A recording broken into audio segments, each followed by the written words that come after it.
តែត្រូវចូលកតាកវត្តសម្រាប់ដោយអយុធធម៌កូនទៅស្លាប់តែទៅលើទីបំផុតស្លាប់នៅក្រោមអំពើក្រោមនៅក្នុងស្លាប់ឈាមតាំងពីម៉ោង9ដល់10ព្រឹកតែយើងខ្ញុំអត់យកចាប់កូនស្លាប់តែត្រូវចូលកតាកវត្តបានទៅយើងខ្ញុំទៅជាជួលហើយកូនទៅរៀនគួរណាស់ទៅទៅទៅទៅពេលនេះខ្ញុំខំតាំងស្មារតីដើម្បីរកធម៌តាមផ្លូវខ្ញុំមិនសមចិត្តទេត្រូវបងប្អូនពុទ្ធលោកចូលក្នុងក្រៅនឹងហើយតាមទៅខាទៅសំរាមពីព្រមទាំង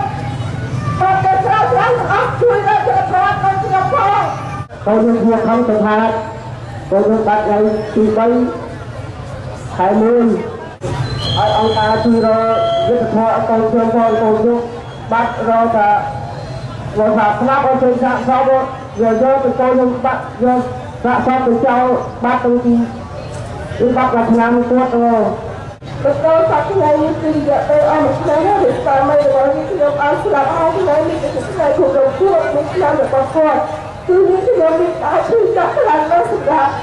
selama dengan ini kita selama selama hari kami selama berkuat di Tuapi. Jadi lepas dibagi rahasia ini kita minta kita kerana macam selama ini kita berada dalam hari. Lepas selama dengan ini kita berada di lepas kita Setiap orang berada mungkin hari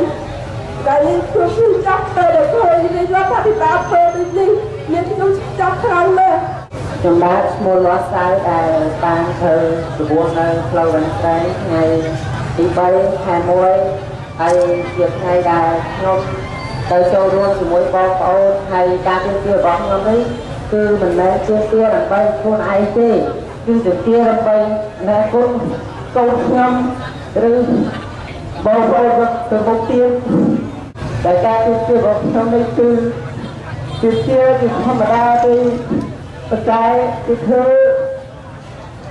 បាទពួកយើងហើយទីបាញ់នេះបើនិយាយពាក្យរូបរួតដាក់យើងទៅយើងអាចស្ដាប់បានប៉ុន្តែគេចូលមកគេបាញ់យើងតែម្ដងអញ្ចឹងខ្ញុំមានការចាត់យ៉ាងខ្លាំងដោយអំពើរបស់សមាជិកដែលបានប្រហារពួកខ្ញុំដែលចូលខ្ញុំតវ៉ាដើម្បីជាទាតាំងតែមករស់ដើម្បីប្រាក់ខែតាមរំដើម្បីជីវភាពគ្រួសារបងប្អូននៅប្រទេសកម្ពុជា